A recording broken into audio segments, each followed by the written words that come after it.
think about it. Like, picture me, a bisexual that is fully, like, clouded by Comphet. I'm with this man, like, I love him for sure, but because I've just kind of chosen the easier path and kind of pushed down my feelings, it's like, yeah, you're not yearning for the woman. It's like you're yearning for that part of your identity. Right. To be spotlighted and appreciated and considered when you're walking around with your straight ass fucking dude. Like, you're not bi. It's bi. Yeah, you're not, yeah. Bitch, what I was trying to say is this situation got me so wet and so dry at the same time. Exactly.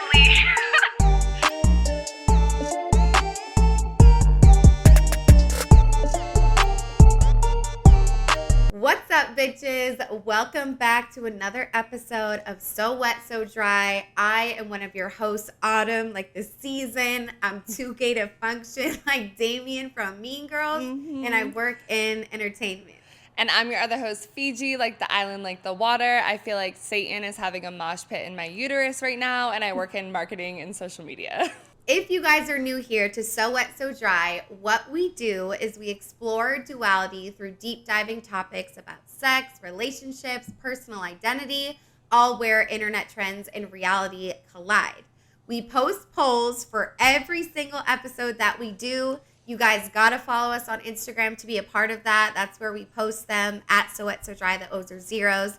And you can also submit a story or a question for every single episode that we do. So definitely make sure you're following us over there. And also, wherever you guys are listening right now, please stop and take a second to subscribe, follow, support your girls, comment, like, anything you guys can do to interact with our content. We would be so happy. Yes, and today we were talking about compulsory heterosexuality and how it is trending on TikTok. We're talking about bisexual yearning. Are people exaggerating comphet?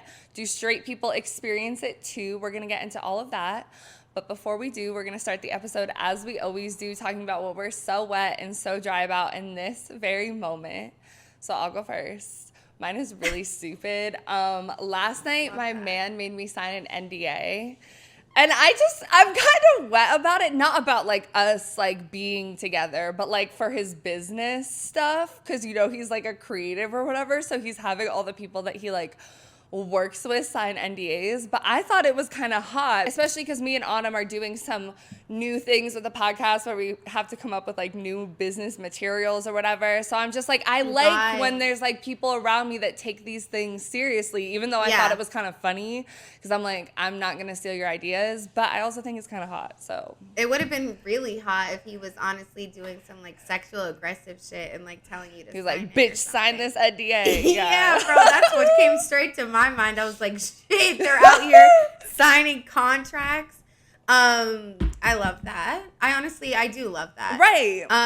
I'm so wet because it's my birthday in 3 days. And I'm gonna be 26, and I just, like, every year around my birthday, like, I always just, like, feel this little glow. Like, I do Taurus feel it. season. It's Taurus season. Fiji and I talk about this all the time. Like, we're not bitches that, like, go above and beyond for our birthdays. Like, that's just not really us. And I honestly was thinking about it, and I think it's because, like, growing up, like, I was so privileged. Like, my birthday parties were very elaborate. Like, they were very thought out. Weren't that much, but yeah. Yeah. I feel like it's also, like, we both had siblings. Like, I know, like, yours, like, different sides, like, whatever. But, like, I feel like when you have I don't know. I don't know what it is. And it's just, like, birthday things are weird. So it's not like I want to, like, go to, like, Guam for the week for my birthday. But, like, am wet about the birthday glow because, like, it's kind of like, I don't know. I just, Guam? like, feel it. I'm growing. Guam is a funny one. It's like a military base. Isn't it's it? Whatever. That's what I think of. But yeah, no, I feel like it's a good time to, like, reflect on your goals, how far you've come. Like, 25, like, I know, like, you can be like, not give yourself credit, but I feel like you accomplished a lot in your career, in the podcast, everything in 25. So you should be really proud of yourself. Yeah. And the years where I, like, accomplished a lot in my dating and sex life, I'm like, damn, I did so much this year. But I really did. It's like we, like, fucking got work done. So you're right, babe. Yes. Okay, I'm so dry. So I've been really fucking broke lately, and part of it was like I had lost my freelance work, like contract ended. I had a bunch of home. No, like a while ago. Like I'm giving backstory. Right. But I had a lot of home renovations. So like I've just been tight as far as like my monthly bills go. Like it's not even like me just spending a ton of money, even though, you know, I like to order Uber Eats occasionally, whatever. Like I've just been broke as fuck with maintaining my regular bills literally since January. So I was looking for extra ways to make money, and I found these little survey things. Okay, I know it sounds like a scam, but I went to one. I had to go to a physical location, and it was at 9 a.m. So I told my job I had a doctor's appointment, because if I have an opportunity to go make a $120 Visa gift card, I'm going to go do that. So I just said I had a doctor's appointment. I went. I can't talk about it because I signed an NDA. But it was. Did you get the gift card? Yes, I did. But I had to sit at a computer for 3 hours testing this technology. That's all I can say. And I got my period during it. Like I felt it, and it hurt so bad, and I was so irritated, and I didn't eat breakfast before. But whatever, long story short, I got Starbucks after because I had a gift card. We didn't spend any money. And then thank God I did that, because I'm literally balling on a $120 Visa gift card. I've already spent like 60 of it on like White Claws and cigarettes for the episode. But I get paid on Wednesday, so it's fine, you know? Priority. It's just, you got to make it stretch sometimes. But yeah, check really out, if you guys live in Atlanta, those I think it's called Data Source. It's legit. There's Instagram ads. It's legit. You're Go like, do it. I did it. I did it. Legit. I got the Visa gift card. That's dope. I know, like those like extra income things, like honestly, it's like they get overlooked a lot, but they really add up, like if you consistently have little things like that. And that's not that bad, like 3 hours. You know, it's really not bad. I would say I'm so dry. Just like I've like definitely been just like kind of like getting sick from like stress lately, and it's just like not fun. Like I've never been someone that like gets that stressed out, so it's just like a little different for me.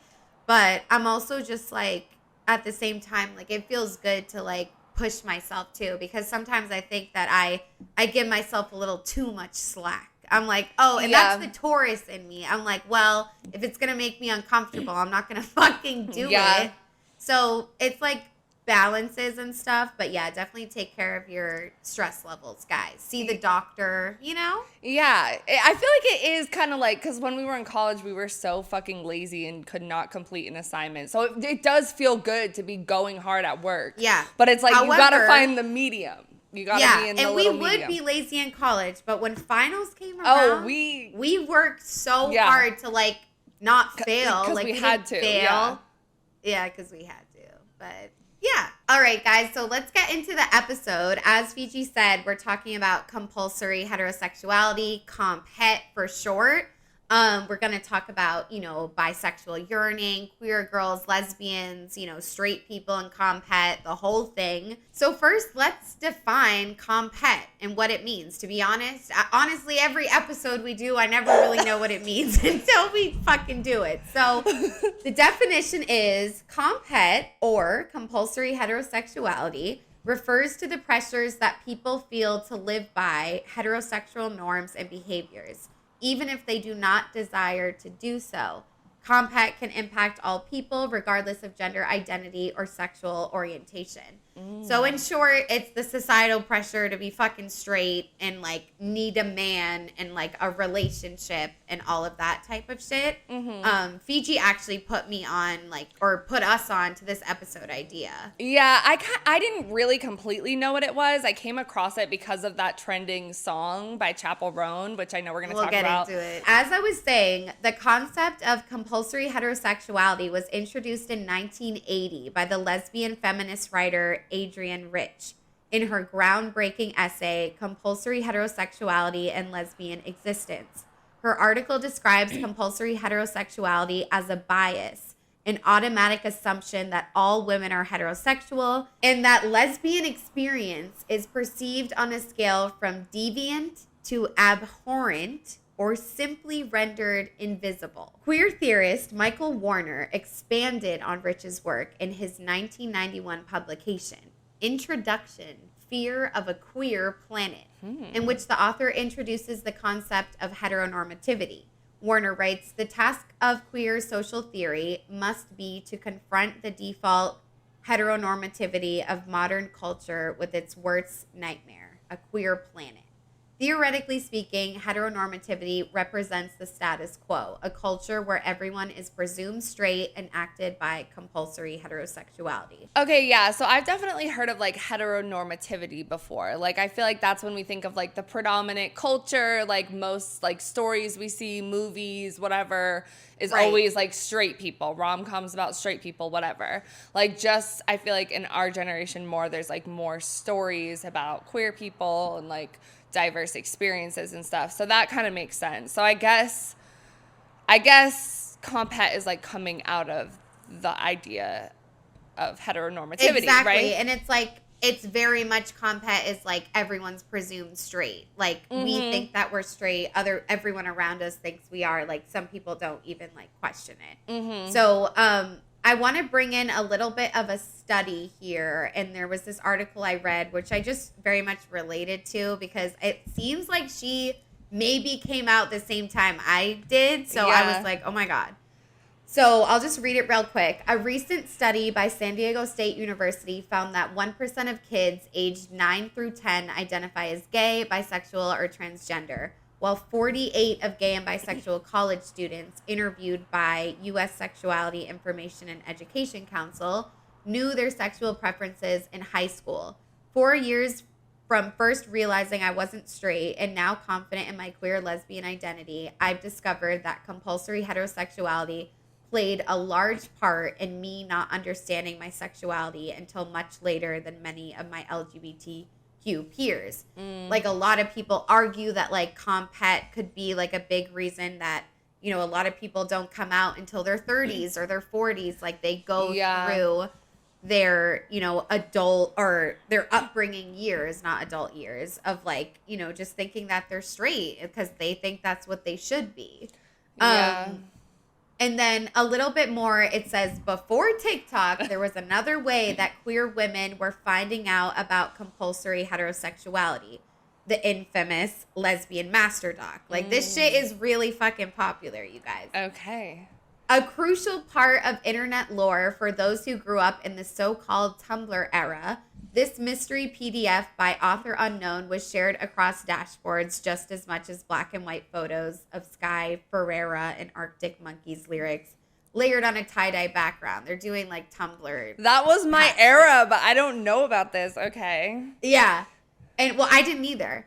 And while this 31-page double-spaced PDF looked closer to a secondary school IT project than a piece of legitimate academic writing, the lesbian master doc was paramount in helping many queer women discover their confused emotions towards men might actually be the effects of Comphet, suppressing their true queer identity. One of these queer women was me, who first discovered the doc and then shoved it to the back of my mind after watching Haley Kiyoko's Girls Like Girls back to back for reasons I just couldn't seem to fathom. If you guys know, like, that music video, Girls Like Girls by Haley Kiyoko, like, changed my entire I think you fucking showed life. me that one, I right? absolutely have. Because I was like, do you want to know, like, something really important to me? Like, here's this piece of art. Yeah. It's basically a short film. It's not just your average music video. There's a story, there's a plot, and whatever. It's a lot of people's queer awakenings. But yeah, so this was like a tool used, this master doc, to figure out, you know, if people, you know, were actually attracted to men or just attracted to men because that's the society we live in. Yeah. And it has a lot to do with, like, environment. Like, growing up, it's like, I had two moms growing up. Right. I saw a healthy relationship of two women that were also interracial as well. Like, I had that representation in my own home. So I never was, like, worried about coming out to my mom's. Like, my dad was a different story, but, like, in that home, I felt very safe. And I realized that I'm very much rare in that and very much lucky because that's not most people's experiences. And that's why gay kids don't really grow up thinking they could be gay. They kind of just grow up thinking that they're different, which is, like, sad. You know what I mean? Yeah, it makes so much sense for it to be like the Tumblr era. I kind of want to read this lesbian master doc, but I like thinking. I have about, it linked in here. Okay, I definitely low-key need to read it. But like thinking about that era, like I grew up knowing like gay men. Like my dad had gay male friends that like would come over for Thanksgiving and like all of that, but I didn't really know as many like lesbian women. And I remember like it was very sexualized, like girl, like I Kissed a Girl, like all of those, that like Katy Perry, like shit like that, like for men's attention. But I do remember being on Tumblr and coming across, what is it? Blue is the warmest color. Do you remember? Yep. And I remember. It's in a different language. Yes, it's in like French, I think. French. I like. Yes. I think I found it on like YouTube because I'd seen it pop up and it looked really aesthetic, and then I watched it on YouTube, and I remember being like, oh my god, like lesbian love is a thing. Like I had always like known like gay men, gay relationships, and like women kissing other women as like a sexual thing for men. But that I remember was the first time I Like came across real like love. women, like women loving women love, you know? You know what's another iconic like queer movie that you would eat the fuck up? Have Yeah. you seen Carol? No. It's like so stereotypical. Like my first girlfriend showed it to me. Like it's an older movie, but I'm you gonna would write love this it. down. It's Okay, called love. But yeah, it's crazy, and it's crazy to think about, you know, our growing up Tumblr era, and even that music video, Haley Kiyoko, Girls Like Girls, like Yeah. that came out when I was in high school. Like me and my girlfriend at the time, like we're in the pool one summer trying to recreate one of the scenes. Aw. Like it was very iconic for us. Like, and now it's like there's a lot more. There's like, so even much more. Fletcher, like she wasn't a thing when I was in high school. Like, and she's honestly gone way more mainstream than Haley Kiyoko. I think Haley. Yeah, because because I didn't. You were the first person that had put me on to Haley Kiyoko. I didn't know who she was. She before. was in like She was in like I feel like right after we kind of like grew out of Disney Channel, she was in that movie. I mean, some people liked it. I didn't like it. Lemonade Mouth or whatever. They were, like, that in a sounds band. like vaguely familiar, but I think She was also in Wizards of Waverly Place. I never really liked Wizards of Waverly Place. No? I didn't love Selena Gomez. I was like a Miley girl. I don't know. Damn. Okay, well I was too. You can't be both. I know, That's but crazy. like Why I were feel you like choosing? they had beef though. right Back but, in the like, day. I don't know. I feel you. But yeah, it's crazy to think about everything that's changed, and even like the person writing this essay, like I do think she might actually like be older. Yeah. Because that lesbian doc, like, I don't know. So like, is it like a self-help? Like how is it like a fiction? Is it like questions to ask yourself, like a journal, like a life coach thing? questions to ask yourself? Okay. Exactly. Like journal If you- prompts. Yeah, like is it Interesting. comphet or am I actually attracted to men? Like, Interesting.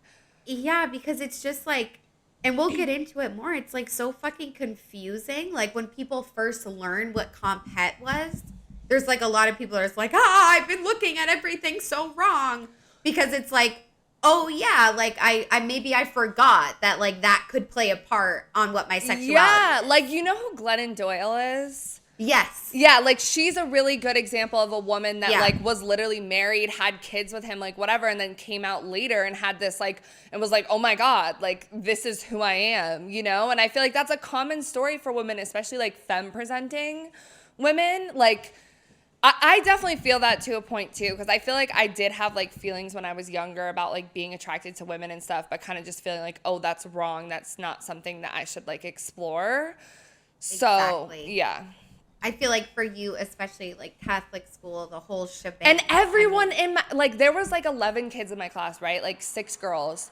I know for a fact 3 of them You always say are this, yeah. are lesbians now. To Like, me, yeah. well, they probably always were, because like 2 of them were like low key dating back then. Like, I don't know, but like it just didn't seem like It's like a pretty thing. hot, honestly. Yeah. Catholic girls breaking the rules, going against In 6th God. grade, yeah.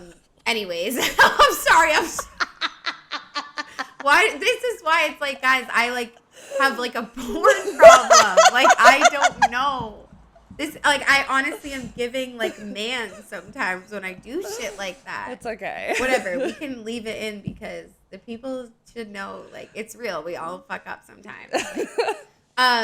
Okay, the last thing I want to say about all of this is kind of just like, you know, it all comes back to the patriarchy. You guys know it always fucking does. So this is another article I read, and it said, being straight is so common that most people don't even think about it, much less question it. We still live in a patriarchy. And this was written in 2024, by the way.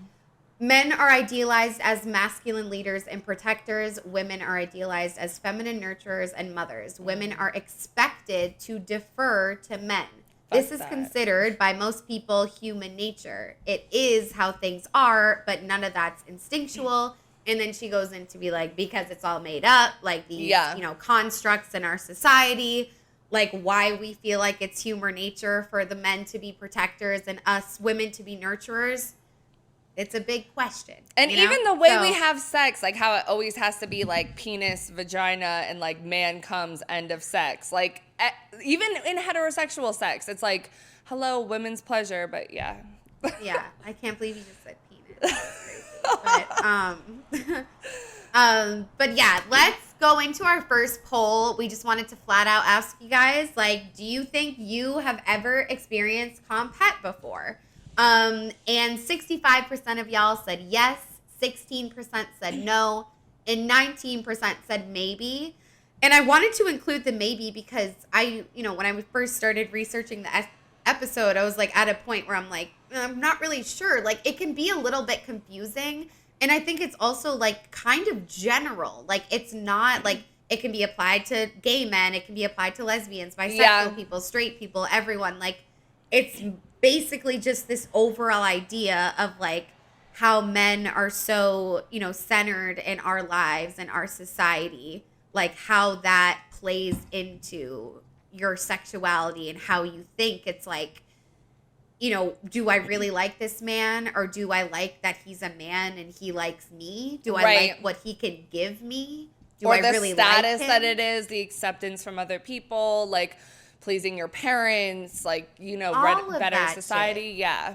And that's why environment is everything when we're talking about this, because I think people that maybe grew up with lesbian healthy relationships representation, it's like arguably it's like maybe they didn't grow up fully thinking that it was wrong. Like, they saw that it worked, and like, but even like when I came out, even living in that environment, I still cried when I told my mom. Because you feel like it's, and you know what's so crazy? I had seen this TikTok of this mom in the car with her kids. It was like in Australia, I think, because they had accents. And her kids were like, wait, mom, like, what do you mean? Like, they had to like tell people that they were gay? Like, they had to like, it was like an announcement. Like, these kids, they were like maybe 8 or 10 or something, were like shocked at the idea that you had to come out. They were like, why? Like, they just are who they are, like, whatever. But I was like, that's so cool that like some people in Gen Alpha, and like depending on who their parents are and like the community, because it's even if you're raised by certain parents, like you still go to school and all of that. Yeah, but these kids were like, they were so shocked. They were like, that's crazy. Like, what? And I'm like, wow, that's so beautiful. Like, it is. And I remember like being a little girl, and my mom was hands-on as fuck. She would go into the school library and give them queer family books to put on display. Yes. Like, that's how she was. And like, that's so my best friend, my best friend Ella growing up, like, she would always be like she had straight parents. Like, her parents have been together her whole life. Like, she was always like, you know, sticking up for me if someone made fun of me because my mom didn't look like me. And like, she was always like, you know, if someone was like, okay, like, who supports gay people, she would have like stood the fuck up and started, like, she was over the top. And I was like, shut the fuck up, shut up, like, don't say anything, like, shut up. Because it's almost like yes, I had great healthy lesbian representation, but I also saw that it was not easy for them. Right. And again, the interracial aspect like added a lot more to it too. Because it wasn't like, oh, you have 2 moms, like, that's gross. It was like, who is that picking you up? Like, who the fuck is that woman? She doesn't look anything like you. Yeah. And I'm just like, I mean, can't argue with you there, bitch. Yeah. She doesn't look like me. I don't know what to tell you, though. She still puts me to bed at night. Right. Like, She's still my mom, bitch. Like. So it was hard. And it's like, so it's all about that environment. But it is like really inspiring, like, especially like, you know, kids that will be born potentially from our, you know, queer ass non-binary generation. Like, maybe there, it's like, that is a huge, like, powerful thing. Like when kids are kids and they just grow up, it's like what we show them is like everything. And so, I mean, that's when like real change can be made. That's why I want to be a mom, but also it's a lot of fucking pressure. Like Jesus Christ. Yeah. But yeah, so I mean, I was glad that like 65% of you guys were like, yes, I've experienced it. Like it seems like you guys know what it is and are like into it. So Fiji picked a great episode. Okay, yeah. So next we're gonna talk about the song "Good Luck, Babe" by Chappelle Roan.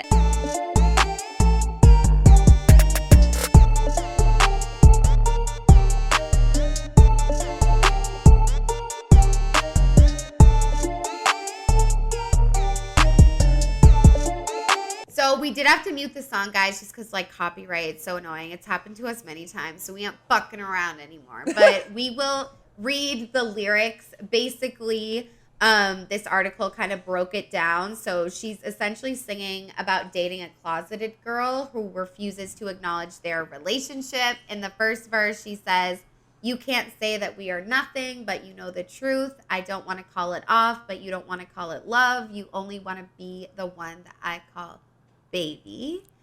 And then she wishes the girl good luck with denying her true feelings. She says, "You can kiss a..." Oh my God. Let's start singing it. "You can kiss 100 boys in bars, shoot another shot, try to stop the feeling. You can say it's just the way you are, make a new excuse, another stupid reason. Good luck, babe." And then explaining the meaning behind "Good Luck, Babe" with Rolling Stone, Chappelle actually said that it's just about wishing good luck to someone who is denying fate. She then continued, "I was just wanting to write a big anthem pop song." And talking about the writing process, she said, "I knew exactly what I wanted. I wrote it in 3 minutes. I felt so much anger. I was so upset.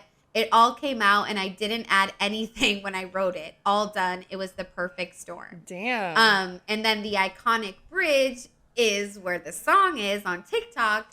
And it says, "I'm not singing it. When you wake up next to him in the middle of the night with your heads in your hands, you're nothing more than his wife. And when you think about me all of those years ago, you're standing face to face with 'I told you so.'" And we should probably read the words that are on the TikTok too, in case you guys are listening on Spotify. "As a bisexual that has only been in hetero relationships, I feel so deeply with this song, and not because I don't like men, just because I get scared that I won't ever get to experience a WLW, women loving women relationship." And I kind of felt this when I watched it because I haven't had a like true like. This has you written all I the know. fuck over it, and bitch. it's like, I don't know, like, because we did have that story in our yearning episode where there was a woman who was talking about. I and know, we were I keep thinking about that too. Exactly. And we actually had a listener comment about that, and we said we're doing this episode, and they were super excited. So I hope you're listening. But yeah, I do kind of feel that because it's kind of that like, are you missing out? Like, is there just this something that you've like never explored? And that's like, but at the same time, I'm like, I don't know, like as a bisexual person, I don't really feel like it's like, I feel like it's about the person and our compatibility more than it is about like the gender. And I feel like, I don't know. I feel both ways. Let me ask you this, because I feel like I kind of feel like this with men, but it's like, it's not that I don't want to like, it's like, you're not as comfortable. Like you've been with you've had casual things with a lot of men. You've dated men seriously. Like that's comfortable. You know how to do it. Like you feel like the discomfort and the unknown plays a part more for you into why you're not like, but I know it's hard because I feel like that's like the struggle of being a bisexual too, because it's like, I do love dick. Like I love sucking dick. I like getting fucked with dick, like all of those things. And I feel like I would miss that with a woman, you know, a strap-on's a thing, like whatever. So like part of it is me feeling like, oh my God, like I know I've been in relationships with men and I do love men and what that is. So like, would I be missing that as well? But then also like having never known what it's like to like connect on a deeper level with a woman, like emotionally. And I know how hard it is with men. That's the part that's kind of like, okay, like putting sex aside and putting like I've been able to form like deep emotional connections with men, like for sure. But I think that there's like something special about like lesbian relationships that's just like, would that be better? I don't know. Yeah, I think if you were like in love with her, like you probably wouldn't miss dick as much as you think you would. Maybe I'm wrong, but I feel like, because I feel that too. Like it's, but I'm like, I don't think it's much like I love dick. Like I think I just like I love the way a lot of certain guys fuck me. Right. It's not. It's the person. You know, like, exactly. So it's tough. But I did like think about you a lot like through this episode, because I feel like, especially like from like where you were like raised and everything, and just like maybe like people you were friends with and just like all this stuff, like I can totally see like why it kind of took you so long to like realize. Yeah. And I'm so glad that like I could be that representation for you at the time. No, really, because I feel like part of it too, like I took a longer time to like boys. Like I wasn't one of those like kindergartners, like middle, like young trying elementary, to, like trying to like couple up. I definitely like, was. Yeah, I was very like, ew, like boys, like no. But like once I hit puberty, I got a lot of attention from boys. So it kind of just felt like the thing I'm supposed, like it was just like what you're supposed to do. And it was like, of course it was definitely still exciting. Like I was still like horny for them. Like I was still like wanted that for sure. But it was never like a moment when I was younger where I even like either had the opportunity or really considered. I actually did. I don't know if I ever told you this, but like I had a best friend when I was in middle school and high school. We like played soccer together, and like we were really close, like kind of like too close. And like one point she like texted me and she was like, have you ever had like feelings for me like in this way? And like I remember I was at like a different friend's house at the time, and I was like, oh my God, she just texted me this, like whatever. And I was like, no. But like I kind of like maybe thought that I could have, and like we kind of stopped being friends after that. Like our friendship kind of just like didn't. Why have you never told me this? I don't know.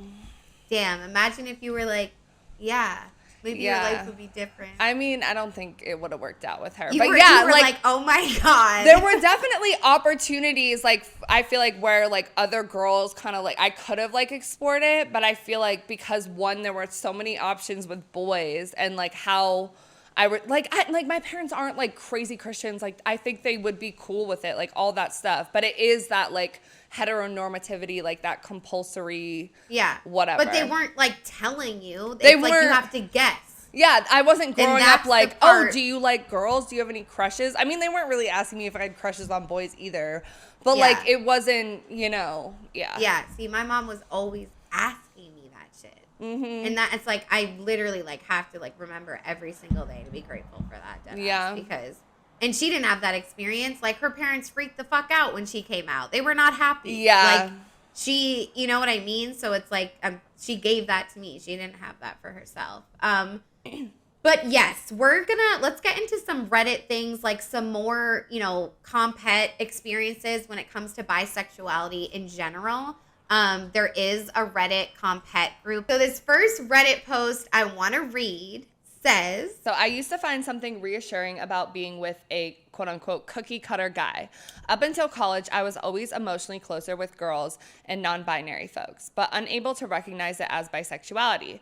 When men started to make advances towards being in college, I just went with it and put understanding my sexuality on hold. I needed to feel wanted so badly. Definitely more important to me than emotionally healthy relationships or sexual pleasure. And I hung on to emotionally unavailable and unhealthy partners because of that.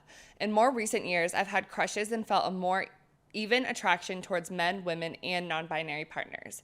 I still have a lot of anxiety related to dating, but that's a different topic. The master doc is in my head a bit too much and making me question if I ever cared for any man, romantically or sexually. I think I need to take a step back from it and just keep an open mind about everything and let what will happen happen. Bisexual still feels right, and having the space to fluctuate and flow is comforting. I really liked this one too, because this is what I was saying. Like, some people, the master doc was a lot. It was like, wow, like, first we just have to it's confusing enough to question like who you're into, whether it's romantically, sexually, and kind of making different, like, if that's different, you know, even it's like realizing that you're only sexually attracted to men but not romantically, like, that's fucking confusing. And then you have this huge master doc of lesbians being like, you know, are you actually lesbian, or are you actually bi, or are you actually straight? And it was like a lot for people. Yeah. And I also just really like what this person said, like, you know, when men start to make advances towards you, like what you said, you got a lot of attention, and attention feels good. Why wouldn't we want that attention? Especially as women in a patriarchal society, it's like we want to be sought out by men, you know? Like, there is a level that's to that. That's success in a way as a woman. And it feels like we're doing something right. Yeah. And it's like, it's easy. It's what everyone's assuming you should do. And so you just kind of like run with it and do it. And then later in life, you figure out like what you actually are. But I like how they said, you know, bisexual still feels right, and like having the space to flow is everything, because it's like so tough, like with labels, because like if someone's like, I don't label myself, like I'm just queer, I'm like, yes, but some people do like labels. Like, I don't want to like bash them, because honestly I kind of like them when it comes to sexuality, because I can feel so confused sometimes. It just helps me to be able to label it, and also like find other people that feel similar and also label that way. So it's like I kind of go back and forth between like I was kind of thinking pan for a while. Yeah. But I just like the way bisexual sounds more, but I don't like, I am like open to non-binary people. Like, I'm not just like like that shit doesn't really matter to me. Like, if you're hot, I want to fuck you. Like, I don't care. Yeah. And like transgender people too, like I'm limitless, bitch. I've done it all, and I'll continue to do it all. But so yeah, I don't know. I liked that one. Did you like that one? Yeah, I think that's good. Like, I definitely want to read the master doc, because I feel like it is like, I've never kind of like sat down and like thought about my sexuality like completely and asked those questions. I know, I definitely could, and I feel like that's where the Comphet comes in, because I feel like you want to think this idea of, oh, like, if I'm going to fall in love with a woman or a non-binary person or a trans person, it's just going to happen. Like, I'm open to whatever. But then at the same time, the Comphet, I feel like, stops you from certain situations. Like, I feel like there's times where, like, I could have pursued things, but, like, I'm just like, oh, that feels, like, uncomfortable, or, like, that requires confronting different parts of yourself. So I feel like definitely, but then it's also iffy, like, with master docs like that and any sort of like psychology stuff, like, you know, like with Freud or whatever, like the big psychologist, like he said certain things about like that were just like kind of not founded, like psychologists have like removed them like as being true, like about your dreams and what they mean and stuff like that too. So it can be like hard, like, you know, because like I'm like, oh, is that going to make me like spiral and like reconsider everything, whereas I should just do it on my own? Like, I don't know, you know? And that's kind of what we're going to get to in the end too. Like, is this a little bit like over-exaggerated? And like, we say it all the time on this podcast, how like TikTok trends that go viral are like fun and amazing, but sometimes they're not fun and amazing. Yeah. And it's kind of like fueling a fire where people are already kind of confused. But let's watch this TikTok. In my case specifically, I am sexually attracted to men. I know that. I find men sexually attractive, but I don't think I've ever been romantically attracted to a man. I know what you're thinking, but Capri, you've dated men romantically. And Capri, you've thought you were in love with men. I know, but hear me out. I don't think I've ever been able to separate my attraction to men from my desire to be found attractive by men. Like, think about it. My ideal type is a Cancer. In the spotlight, the guy who can make everybody laugh. Or the guy who's incredibly talented. The guy that all the girls want. It's hard to say if my romantic attraction to men was based off me actually liking them or if it was the social currency that they provided. Okay, like, I feel this, and I've heard this a lot by, like, a lot of women that are like, oh, like, I thought I was straight, like, whatever, and then I got in this relationship with this woman, and I realized I never really liked men romantically. I, like, don't feel like this, though. Like, I know, like, for a fact that, like, I do love men romantically and sexually. Oh, the fuck yeah, you do. You know? So it's like, and that's, like, iffy, but, like, I get it. It makes a lot of sense to me because I do also still get, like, the social currency thing. Like, when men are attracted to you and, like, the status that it gives you and, like, the inner, like, even, like, it's not really self-love, but, like, you feel more, like, proud of yourself or, like, better when you're, like, found attractive by men in the patriarchy. Yeah, and I've, like, been on the wave before where I was like, am I just sexually attracted to men? Like, am I actually romantically? And I think I'm, like, I definitely am romantically attracted to them. And I like, attention from men, like, now and, like, at other points in my life. And, like, the whole, like, you know, is it just the desire to, like, have a man attracted to you?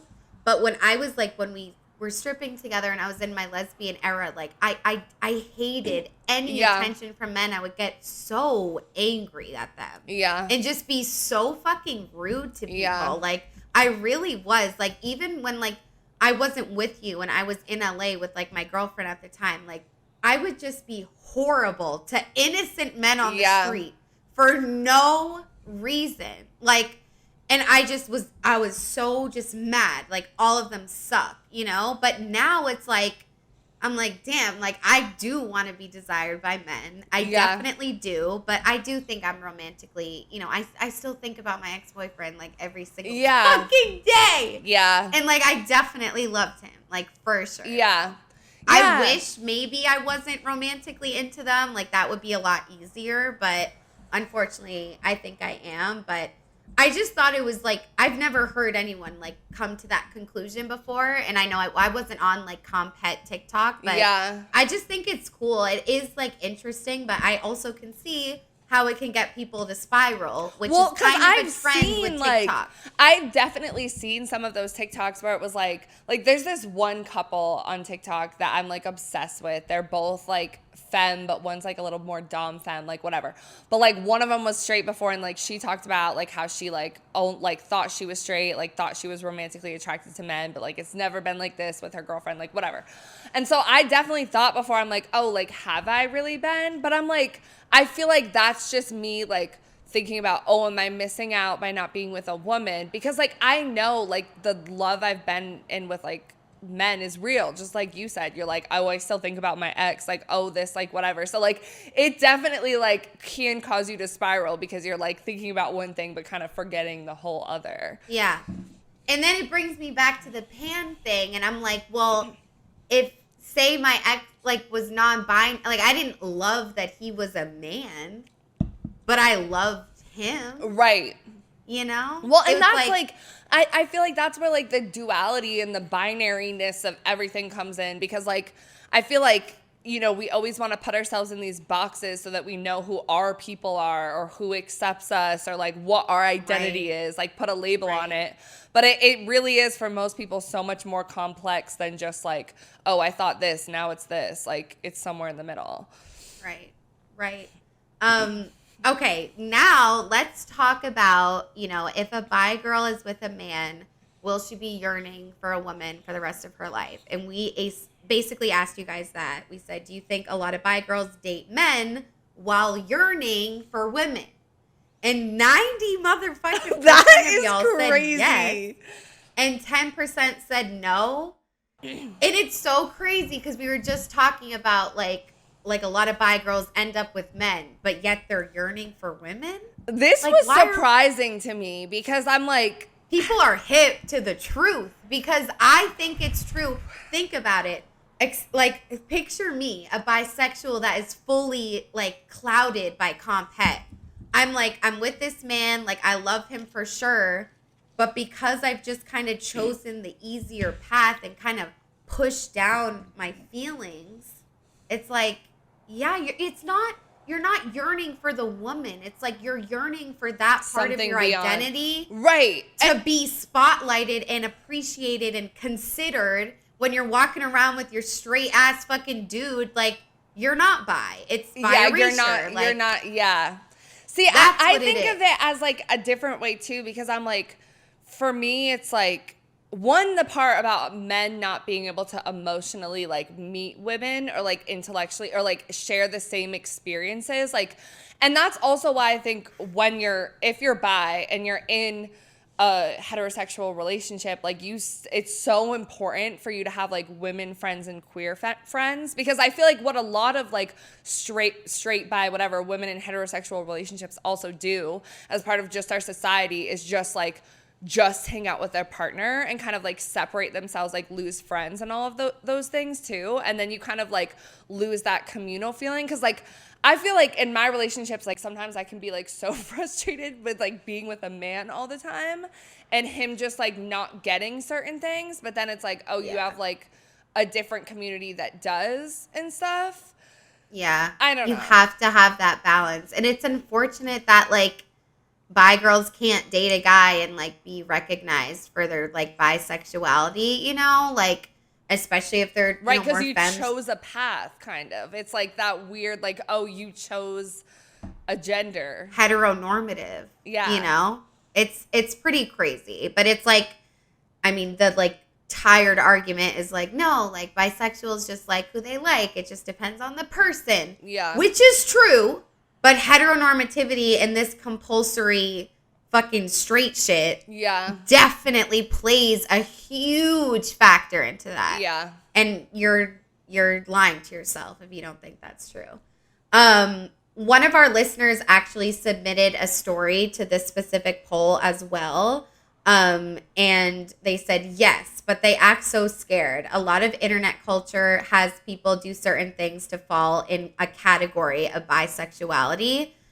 And it's like they're saying like, you know, a bi girl's like scared to like make that step with a woman. And also like there are different categories of bisexuals. I don't really know what they are. The only ones I think of is kind of like she's more women leaning. Like I'm almost like too gay for bisexual, bitch. Yeah, because you've dated more women. Like, but it's also been a while. Bisexual generally, they think a leaning straight, mostly straight her whole life woman. Right, and I'm like, sex no, with a couple women. Yeah. No, and why am I so offended by that? Why am I so like? Well, because I think it is. I feel like me, for example, like I fit into that category where it's like, there is a little bit of like shame or whatever around like, oh, you're not like exploring your whole bisexual identity. So I feel like for someone like you who has more of a queer experience, you're experiencing bi erasure on a different end, because it's like you're leaning more on the queer side and you've explored that and all of that. And that's getting erased versus like, because people think of people like me where it's like, oh, like you've just dabbled and you've never had the courage to fully explore it, so you're not really part of like LGBTQ kind of thing, right? You know, that's so fucking. But it's so much more than the courage to explore it, and it's also like if we really think about sexuality on a spectrum, like what if a bitch is literally like 10% into women, right? 90 into the thing. She's still bisexual, and old me would have been like, no, I don't want to date her. And honestly, would it be scary to date someone that's only 10% into women? Yes, it would. But that's on insecurity and shit. Not like also like in a non-heteronormative society, like I don't think we would have labels for any of this, because it would be like everyone would just normal. Explore how much are you? Yeah. With whoever. Like it wouldn't be broken down on the lines of gender. It would be broken down on like I like outgoing people. Oh, I like shy people. Like, you know what I'm saying? Like, it's hot. Yeah. I love that. Okay, so let's bring it back to TikTok. So basically that video, that trend we played at the beginning, this one girl stitched it and was all like, bisexuals like don't experience comphet. Like we just like who we like. And a lot of people stitched that video and was like, all right, listen up. So this was one that you sent me actually, and it's incredible. So let's watch it together. Okay.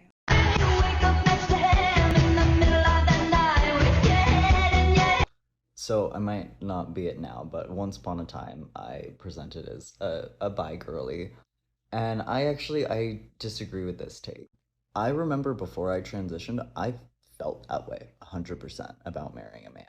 And I think that a lot of it is rooted in fear that as a woman, if you end up marrying a cisgender heterosexual man, on some level, they will never understand a massive piece of your cultural identity. Like, they can have bi-wife energy or like empathize or try to understand queer culture, but if you are with a cisgender heterosexual man, they will never, on a first person level, understand that. Not to mention, there's also an element to it of, in the culture that we live in, men are the greatest physical and psychological threat to women. There is so much gender-based violence. And so there is some level of, I don't want to say shame, but a feeling of maybe grief in ending up with your only natural born predator. Okay, did y'all hear that? If you end up with a straight man as a bisexual person, to a degree, they will never understand at a first person level your sexuality. Is that scary to me? Yeah, Yes. that's fucking scary to me. Yeah. No, yeah. Because Some of y'all need to hear that. I feel like I've been feeling this a lot lately, and I don't know if it's just as I'm getting to the age where it's like older and you're like ovaries, and I'm like thinking about maybe having kids someday. No, not that I want kids like right now, anything like that, but I'm like, would I ever want kids? I think a lot about, with every man that I've been with, their ideas, even if they're open and accepting of LGBTQ people, transgender people, like whatever, does not fall in line with like how I believe I would want to raise my child, like without these heteronormative ideas, like similar to your mom putting books at the forefront, like all of those things. And I like consistently like it becomes so much more real, I feel like, as you get older and you get into relationships with men where you're like considering, oh, am I going to end up with a man like for long term, whatever. And then I don't know if it's just like the kids playing a role in it, but you're just like, oh my God, like there's so many things that like if we have a daughter, they would never understand, let alone queer. Like what if we have a kid that wants to transition? Like, you know, like as a bisexual woman, like you're bi and you're a woman, with a heterosexual cis man who's, even if they're open to learning, like if they're open to learning, amazing. If they're not, like, it's a lot. I know. And it's also, he said, men are the greatest psychological and physical threat to women. Natural born and the predator. thought of you being potentially married or in a relationship, a binding thing with one of, like, that's pretty crazy. And I know it might sound insane, but like it's true. Like, Yeah. and not even like on some hating men shit. It's like we do grow up to like be mindful of men, be mindful of our surroundings. Don't walk around at night like there's fucking hyenas howling on the street. Yeah. And it's like that plays into it. Like this is all ingrained shit. This is not always so conscious. But it's like what I also, so I've been in long-term relationships with like black men as well. And I think about this the other way too, because I'm white. If I were to have a kid or be in a long-term relationship with a black man, like I'm never going to understand the black experience from the same way. So as a mother or like even my partner, but there's like, I feel like there is like, you can go beyond that and you can unlearn these like privileges and these like predatory things or whatever to like have like a real intimate relationship. The just sad thing for both white people and like cis heterosexual men is that a lot of people don't want to like unlearn those things. And that's what's really scary, because I feel like the the likelihood of you falling in love with a man as a bisexual woman who's not going to understand your experience is so far greater than you falling in love with a man that's going to understand. Just as far as how many men, like the statistics about men leaning right versus men leaning left on like societal issues, identity issues, all of those things, like women are far more liberal than men are. So like the pool of men that are like open and that you don't have to like teach is slim. And it's even if he's a great guy that reads books on sexuality and all this shit, it's like that first person level, he's never gonna understand it. And it's the same with interracial relationships. Yeah. That first person level, even if you're a queer interracial relationship, you're both women, you have the women thing. But when you think about a black woman's experience in America versus a white woman, like the L word, remember the couple in the first season of the L word? It's hard. Yeah. That's why, like, it's very hard. Like, interrelationships are so hard. And when you add, when it's not queer, and then you have the straight interracial, it's like you have gender is no, sexuality is no, race is no. It's really fucking hard. And I don't, obviously you can fall in love and have beautiful relationships like that happens, but just thinking about, you know, on that first person level, like you're gonna have to do a lot of work. And that's what you're saying, like a lot of white people don't want to do the work, they want to ignore it because they can't, they can just be ignorant. And a lot of people wait until like they do have kids or they do get married to like even address these issues. And that's why it's sad for like the kids growing up in like houses like, you know, our generation did more and whatever, where it's like queerness isn't accepted. Like I wonder like with our parents' generation how many of like our moms were like potentially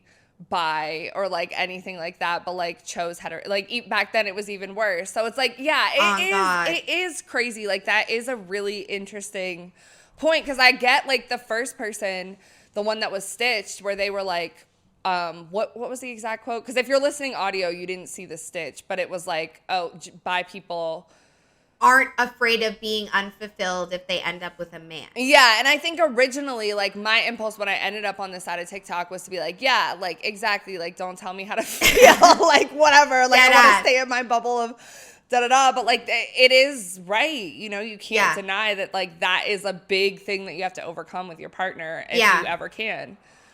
And the last thing I want to say about this TikTok is, like, he was kind of talking about, like, if you are bi and you're like with a man, you're choosing to be with a man, there's like, he was like, there's this level of shame. I don't want to say shame though, like maybe it's grief, but I was like, no, shame, because I feel shame. Like I think for me, it's also because, like, as we talked about, like I am more like women leaning potentially. So it's like, I really don't want people to think of me as like a bisexual that'll end up with a husband. Even because if you actually know me, everyone in my life is like, I could see it either way. Like, I don't really picture either way for you yet, which is great. I'm like, awesome. Yes, that's a roll of dice. We don't know. Fantastic. But I hate that, like feeling that shame, and it is because of bi erasure. Like, it's really real, and like I haven't spent that much time feeling bi erasure because I really was strongly identifying with lesbian for so long. And like then it's like at 22 when I got that boyfriend, I was just like, that was the first time where I remember I said to everyone I know, I was like, I'm straight now. I'd always make that joke. But it's like, I didn't realize how actually harmful that was to myself, because A, that's not true. Yeah. And two, I'm like actively minimizing my sexuality as if my partner wasn't doing it enough, as if society wasn't doing it enough. But like, we need to stand fucking tall, guys. But it's hard, and I think like grief is like the perfect word as well as shame, because it's like, I feel like, because you're with a predator. Like even if your man is an amazing man, like he respects you, like he loves you, he treats you well, it's so hard to unlearn the like compulsory heterosexual, like heteronormative like roles, like gender roles, even in a heterosexual relationship, that just like prioritize the place of power of the man and like the woman as like lesser, like even women's silence in relationships, like all of those things. Like I feel like our personal identity episode, like losing yourself in a relationship, like I feel like it is common for women regardless, when you're in a heterosexual relationship, to kind of like grieve this like more bold part of you as a woman. Even if your man's not doing that to you, it's kind of like what society tells us to do when we get in these relationships. And when you're bi, like, yeah. I know, it's emphasis on it. It's not like, you know, bi people with a shitty man. It's like people with a great man. A great man, yeah. You're still going to miss that queerness because it's not represented at all in your heterosexual relationship. Like, you're monogamous, like, you know, if you're open, that's a whole different ball game. And I think it's also like, it's iffy and it's hard with like cis het men too, because I've had like both sides of like men being like, oh, you're not really bi when I've been with them. And then I've also had men like accusing me or being suspicious of any time I'm rooting for someone queer or hanging out with a girlfriend, where they always think I'm gonna like be cheating on them, or like that I really secretly just want to be lesbian. Been through it. So like I feel like, and I don't think I'm alone. Like, I feel like we want to say, oh, the great man, like, da-da-da. But a lot of bi women, I do think, go through either one of those things. Or they're man-sexualizing it and just wanting to have threesomes, things like that. Like, you know, there's the jealousy, there's the insecurity, there's the over-sexualization. Like, all of that stuff, which puts this, like, extra level of, like, just difficulty on your relationship. So I think with all of that, it makes it easier for women to, like, maybe yearn or think about what it would be like to be with a woman, because I think women are just naturally a little bit more understanding, and it's like, oh, would I not experience that with a woman? Right. And then you get in a relationship with a particular type of woman and you realize that sometimes it's the same thing. I'm sure, yeah. You know what I mean? Like, well, yeah, you haven't actually, I mean, with any of your partners, were they ever weird about, like, you with men? Because, like, you haven't, well, no, you did date one woman since your relationship with a man. But did any of your partners, like, that were women question you about, like, oh, did you really want to be with a man? No. I had armpit hair. Like, they were so... You always go and back to the armpit hair. I was always, like, because, like, my first girlfriend, like, never questioned it. Second girlfriend was constantly yelling at me because I was causing scenes when people would catcall me and I would, like, yell. Mm-hmm. Also, she was a black woman and it was kind of a safety thing. So I had to, like, really check myself and be like, I have the privilege to yell back, whereas you don't feel safe to do so. Right. And I'm yelling back and it's causing you harm. Baby, I'm sorry. Like, we had a whole thing of, anyways, that was a learning curve for me. But it's shit like that. So no, like, no, never. Yeah. I think maybe my last girlfriend that I dated after the man, like, no, she knew I was gay. I'm very gay. I'm like, I don't think they get that. And what about with the man you were with? Did he didn't really take it seriously, right? He didn't. Like, he said straight out to me, you can do whatever the fuck you want with women, but if you fuck another guy, like, we're going to be in trouble. And then I was like, haha, like, that's a funny joke. Which they minimized, like, it too. We're in an open relationship. But then I remember this one time we were coming out of the dispensary and there was a female security guard. And y'all know I love a security guard. And she was so hot. And, like, I was, like, making eyes at her and we were backing out. I was in his car and I, like, looked out my window and, like, made something. And he was like, don't look at her like that. And honestly, I was like, okay, good. You're seeing that, like, she is a real threat. Because a part of it's, like, the patriarchy. They're like, oh, it's a woman. She doesn't have a dick. Like, there's not going to be real. What can she give you? I feel like it can go both. More. Because sometimes guys will be like that, where they're like, oh, yeah, like, it's not a man, it's not a threat, like, it's whatever. But then sometimes I think men will be like, they realize how, like, they see women and how great women are, and then they're like, oh shit, I can never provide what a woman can provide. So, like, yeah. And it's even like, this is so toxic, but I think I'm gonna say it to, like, give exposure. Like, this is, like, actually the power of, like, being attracted to all genders, being with a cis man, and, like, suppressing your identity. Yeah. Like, he would kind of say, like, I made a lesbian turn bi. Like, it was kind of his, like, and I would go along with it and be like, yeah, you really did. Like, that's crazy. But now looking back, I'm like, no, the fuck he didn't. And yeah, I feel like that's a common thing with, like, that's what I'm saying with, like, when you're with a heterosexual cis man, like, the things that they say out of their place of like privilege and power as being a man is like what society feeds us, and you love this person. So when it's coming from them, you almost like it's easier to fold and kind of like put your identity to the side and not like stick up and like fight for it, because it just feels like, oh, well, like they and love I wanted me. to play the part. Like I had never been like a straight girlfriend before. Like it was like different. It was exciting. And like, even though he knew, like I was like, you're the first guy I've ever actually been with. Like we were together for almost 3 years. Like longest relationship I've ever had, you know, like it was crazy. And even like after we broke up and he would like call me, he's like, do you have a boyfriend yet? Like it wasn't even a thought that like I'd be dating a woman. Yeah. So it's like he had that perspective that it's like, oh, now that she's been with me, like she only just wants dick men now. Yeah. Because I was stripping, like I was very, and like, I did. It was tripping men. Watching you, and because I feel like you before were very like anti-men, like very against heteronormativity. But I think like even watching you in that relationship, like I could see.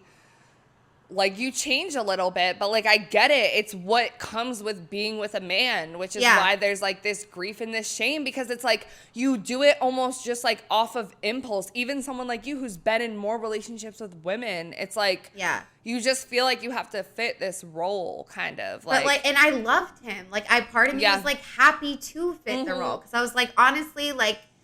You know, I was almost convincing myself, like, it doesn't matter if you're ever with another woman again. Like, he's great. It's just like, I love him, it's just weird. Okay, so let's get into a poll that we asked you guys. We asked, why do you think bi women might yearn for women while they're dating a man? And I'm going to start with the lowest.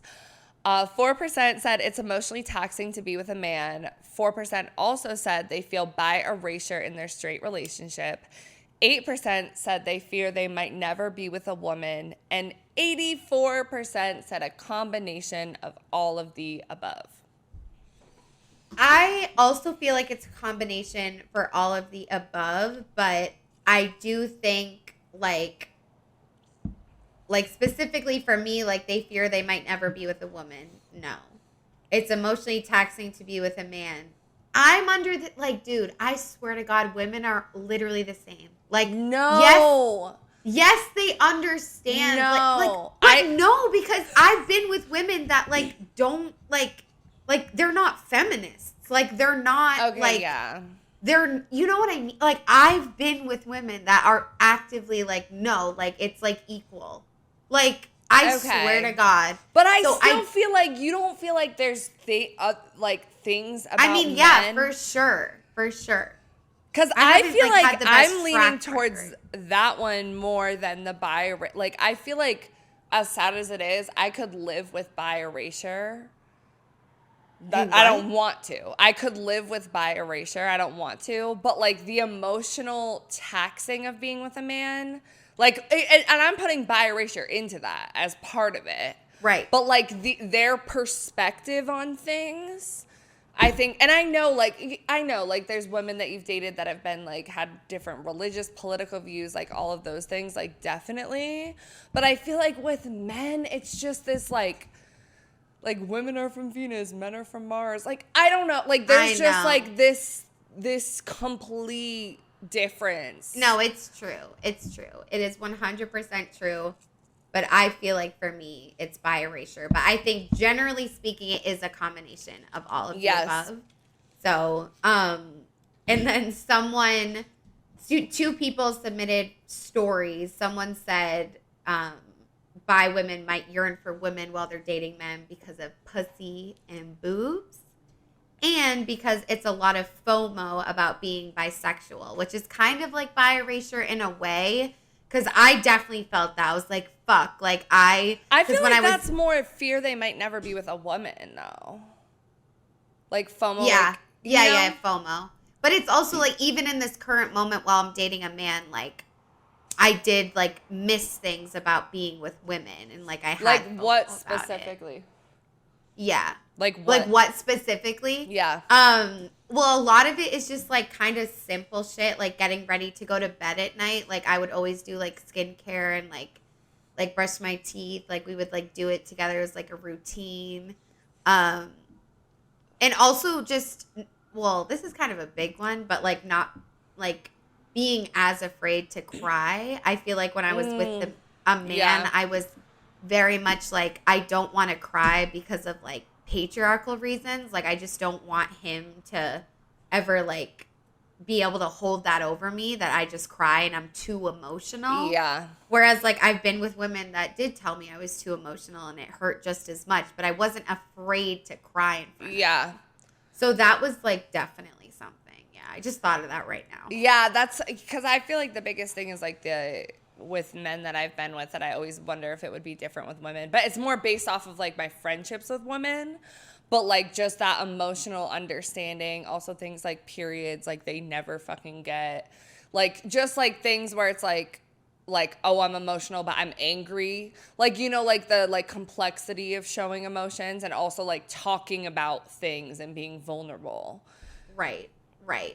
And we have a TikTok that actually is like directly about this, like kind of like why someone might yearn for a woman while they're dating a man. So let's watch it. Bisexual girl with a boyfriend here. Lock me up, officer. I don't know. I think that this take is absolutely insane because this is such a common and logical fear that everybody has across the board, like regardless of gender, sexuality, whatever. People fear that they're not going to be fulfilled by the person that they are entering like a legal binding agreement with. We are going to be together legally. Like, that's valid, okay? Thousands and thousands of women for thousands and thousands of years have been unfulfilled by their marriages to men, and it's not necessarily because they were lesbians. It's because finding a man that is fulfilling is difficult, if not impossible. There are so many like societal pressures placed on heterosexual relationships where I feel like women oftentimes completely lose themselves, like even heterosexual women, because they just become his girlfriend, they just become his wife, they hang out with his friends, they do things he likes, they do stuff for him, and in that they disregard who they are and who their identity is. And then when you add queerness into that, it becomes even more difficult. Because when you like subconsciously or consciously put yourself in this box, like I have to be this type of person, and you're queer, and you have to kind of like grieve that part of you if you don't have community support around you or queerness in your life.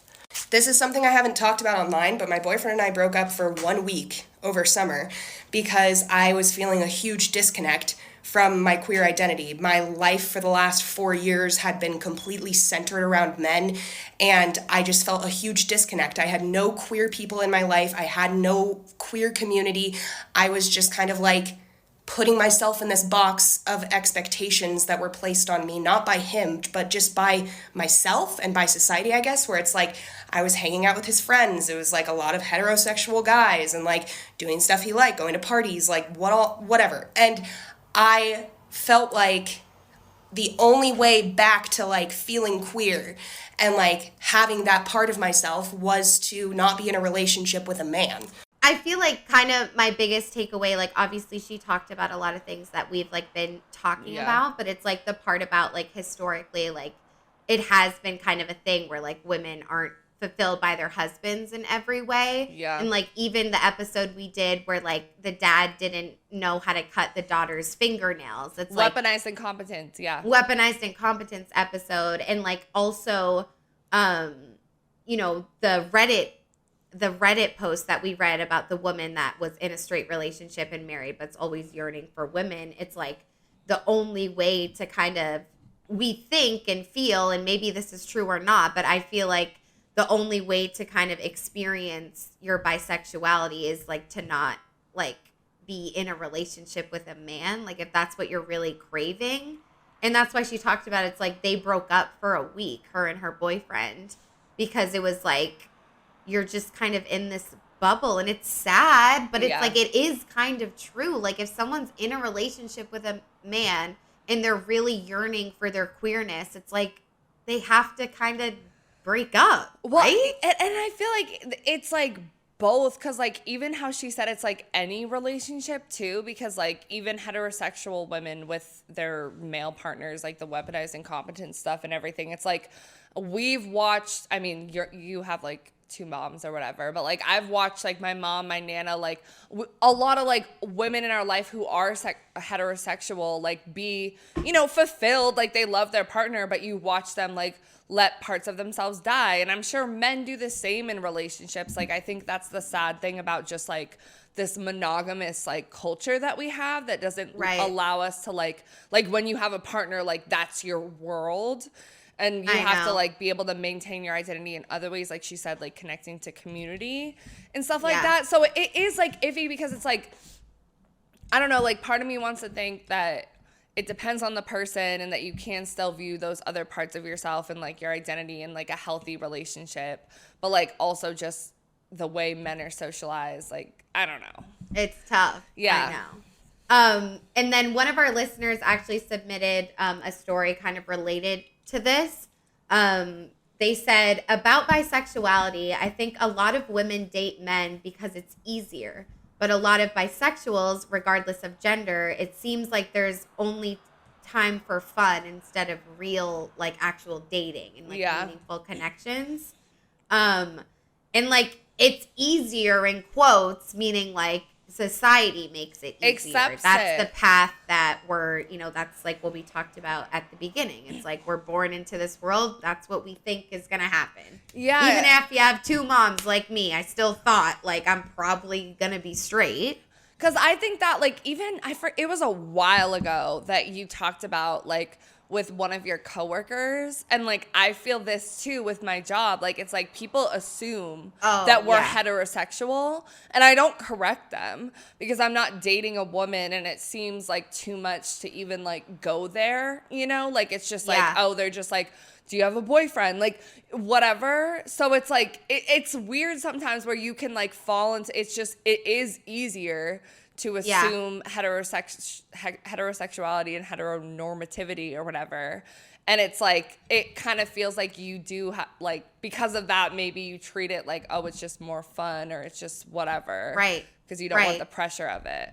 Yeah. If someone asked me now, like, do you have a boyfriend? Like, I'd just be like, no. But I do remember, like, in the past, like, when people would ask me, do you have a boyfriend? I would love to be like, oh, actually, I have a girlfriend.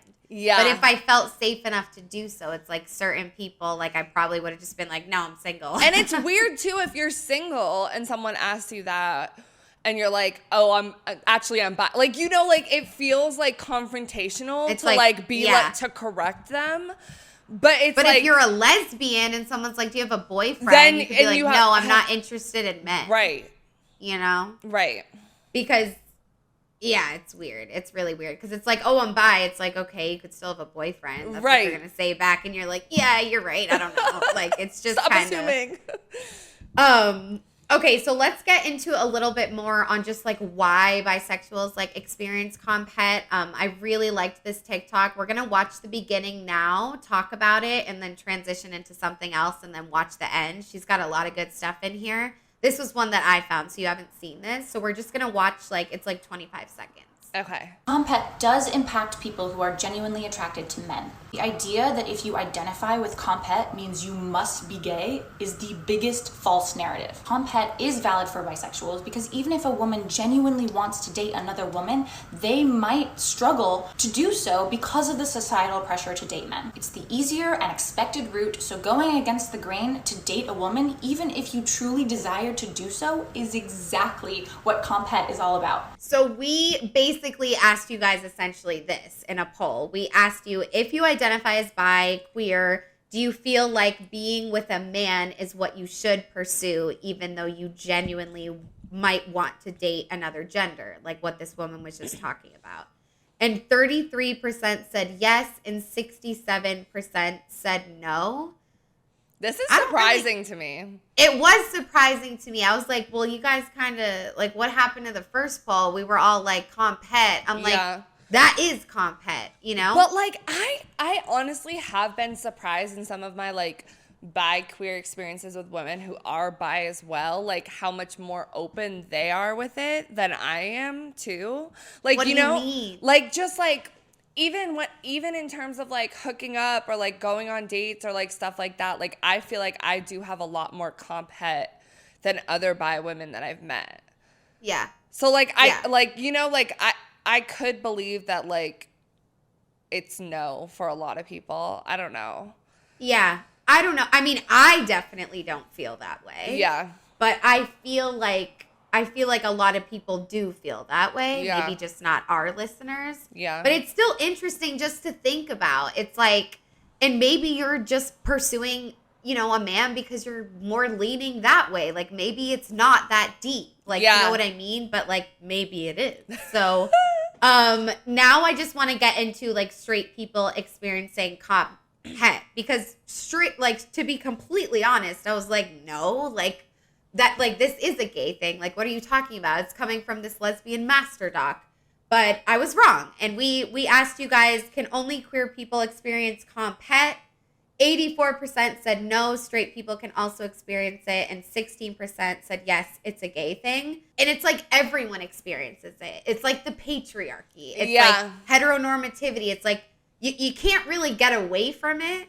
And it's like straight people experience it on a different level. I was just going to say, like, I feel like men experience it on a different level too. I almost want to say more so, because like even with guys like painting their nails and things like that, like to not do that or to not wear a flowery shirt or a pink shirt or express yourself in your style was like seen as like heteronormative. Like to do so was to be seen as like more gay in like recent society. I think we're going away from that with like Gen Z, like music stars, men that are like expressing themselves more.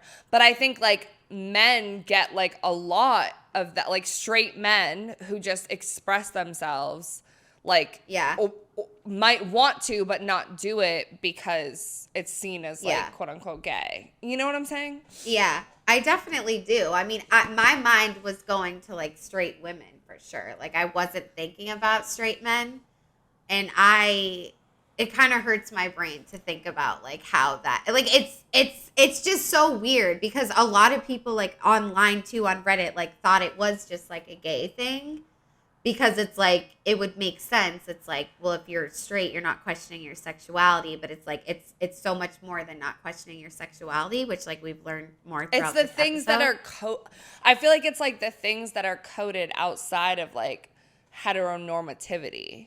Right. And that's why I feel like for men, straight men, it's a little bit more. Because, like, I feel like for two girls that are, like, straight to, like, cuddle or to, like, kiss each other on the cheek, like, goodbye or whatever, like, those things aren't seen as, like, you know what I'm saying? Yeah. Versus for men, it is. So I almost feel like men, like, cis straight men, might experience pet more. Okay. I don't know. I don't know either. I really don't, bitch.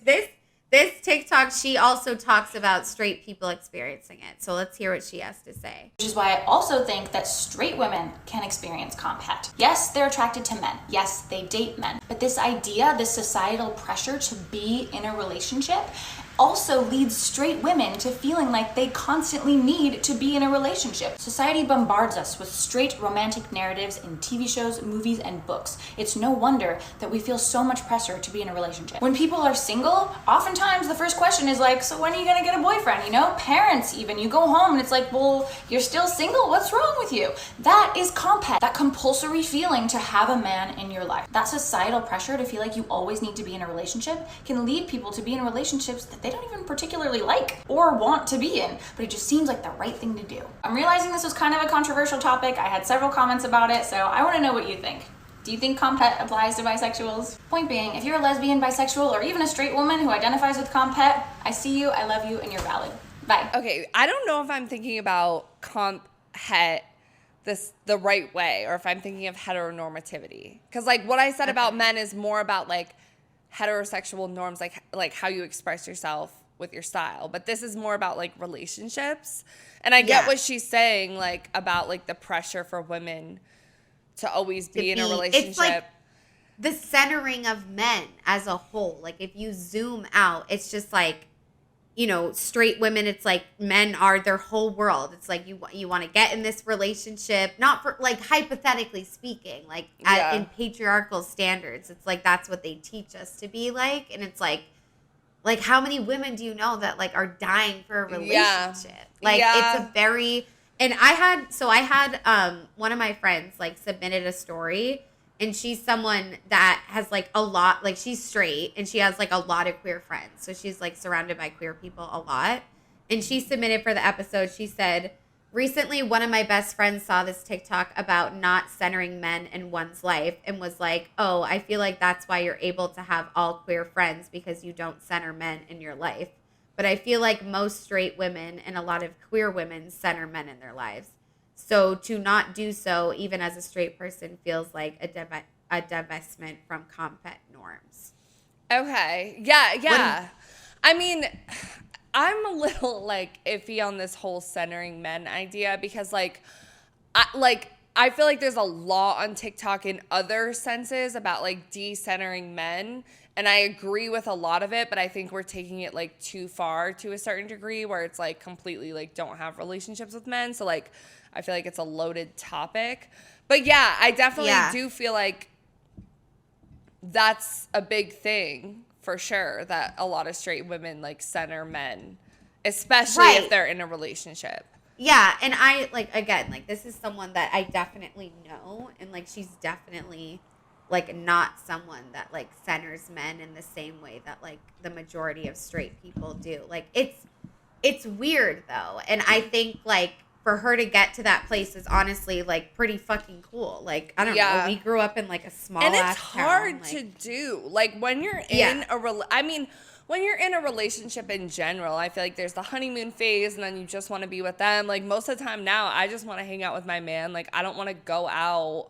Like I don't want to do like, like on a weeknight, it's like I'm going to have my man come over. I'm not thinking that with my friends as much. I feel like it's just like your impulse, but it bleeds into so much more than that for a lot of women. So like, yeah. Yeah. And I just think like Comphet is like such a wide thing. It's not like specific as maybe like TikTok makes it feel or like makes it be seen. Like it's very much related to heteronormativity. I mean, it like is that, but I think like the compulsory need to not only like be straight, but also just like be in a relationship with a man in general. It's like having a man in your life because they can offer you all of these great, amazing things. And you'll be the you'll be the normal one. You won't need to deal with oppression from being with a man. Right, you make your family like happy, Yeah, so it's like it's a wide topic, but this last section we're gonna get into is is Comphet over-exaggerated? Like, is this just another TikTok trend gone way too far, like the majority? And this wasn't something I was planning on including, but I came across it and I was like, damn, like people low key like have shit to say. I was like, we have to talk about this. So there was this Reddit thread that's called Actually Lesbian. And so we're going to get into some biphobia right now. It's called Actually Lesbian. Like, wow. And it says, this Comphet and an unattainable men thing has gotten out of control. And I just want to read like 2 responses that were in this thread. I'm getting really tired of these bi girls pretending to be lesbians and calling normal attractions to men, quote, a lesbian trait, Comphet.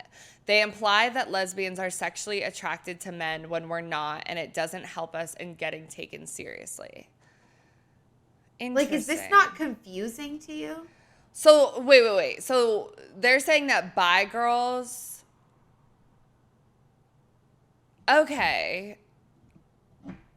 Pretending to be lesbians and calling normal attractions to men. I mean, again, like this is like why do we have to be binary? Like bisexual girls are saying like, I'm not really attracted to men. Like this is just Comphet. So actually I'm a lesbian.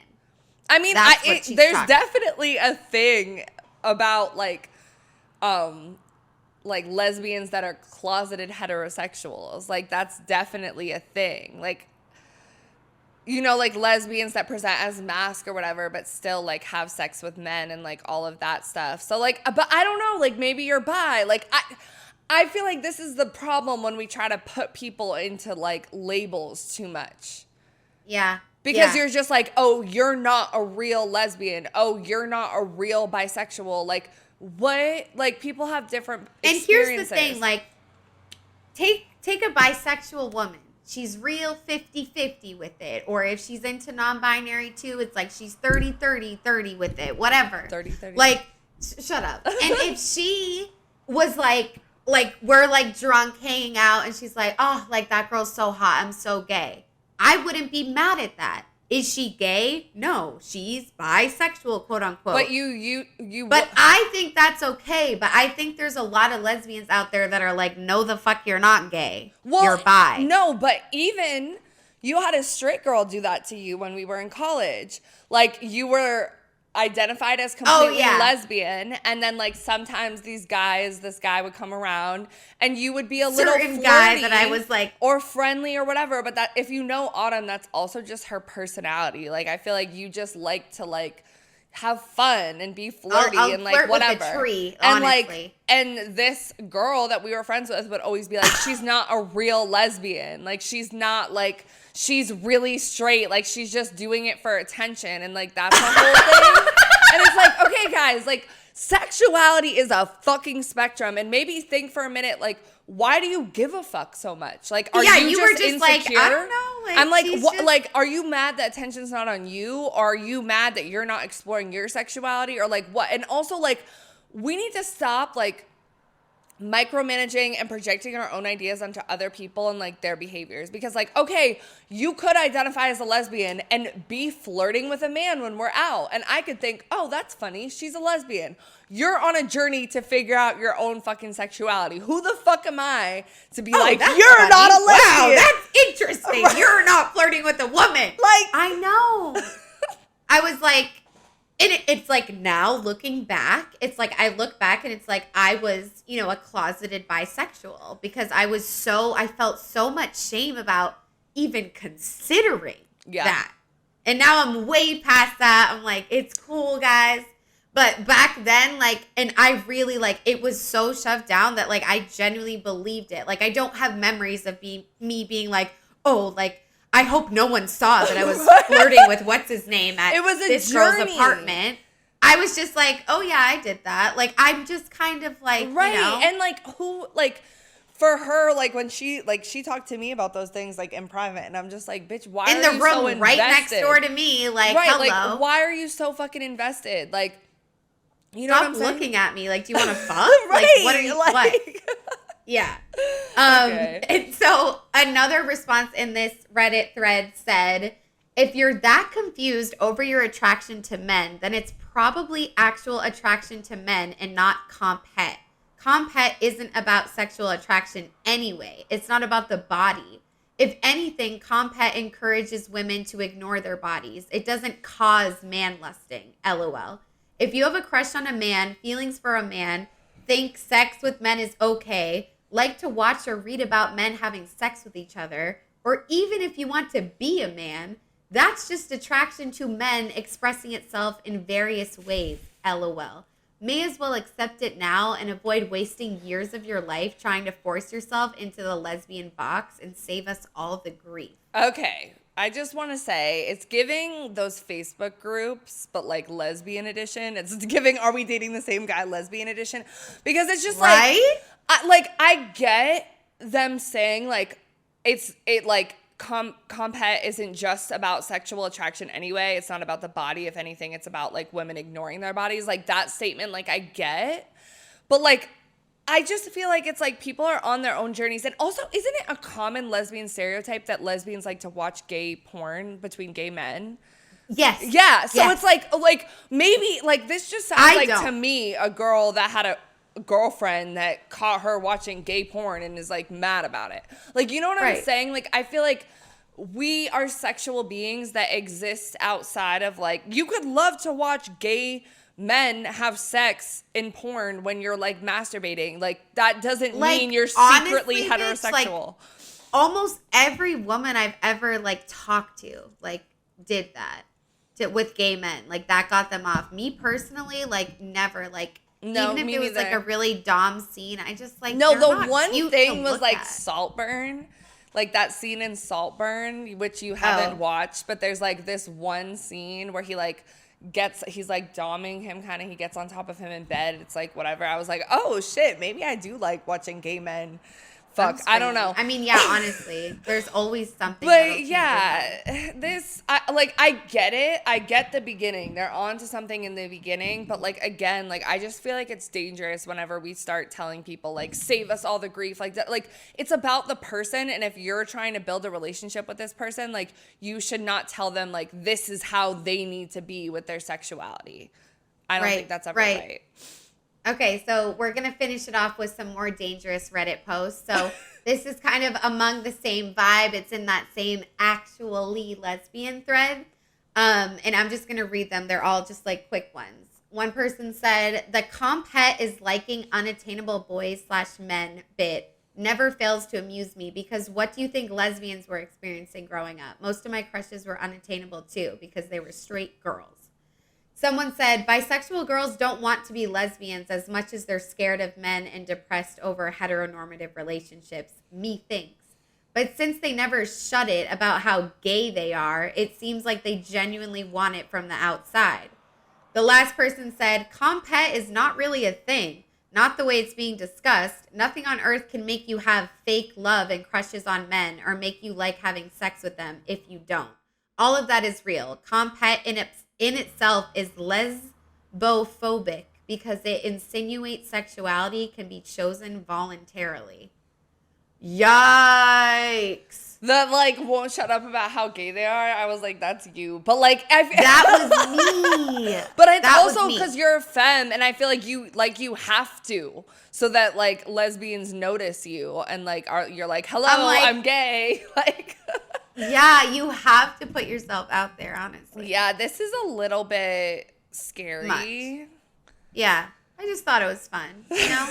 But I feel like we've talked about a lot in this episode. Like, I wanted the focus to mainly be about, like, bisexuality because, like, we're bisexual. Yeah. But, you know, it applies to everyone. It doesn't matter what gender you are, what fucking sexuality you are. Like, I mean, we can, like, one of those TikToks said, or I don't know if I included that part, but it's like we can literally just blame all of this on, like, patriarchy, white supremacy. Like, that is the cause of this. This is just another product of that. But it's not something that, you know, we really grow up thinking about. It's like you grow up thinking about, like, unlearning things. But I never grew up thinking about, like, unlearning if I was, you know, had a compulsory need to be straight. Yes. Like, that's pretty niche. So I was like, damn, you know? Same. I'm a little tired, honestly. Same. I'm like, I know.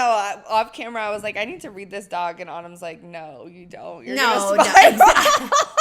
All right, so let's wrap up the episode as we always do, talking about what we're wet, dry, and still a little bit confused about the topic. I know I'm definitely confused.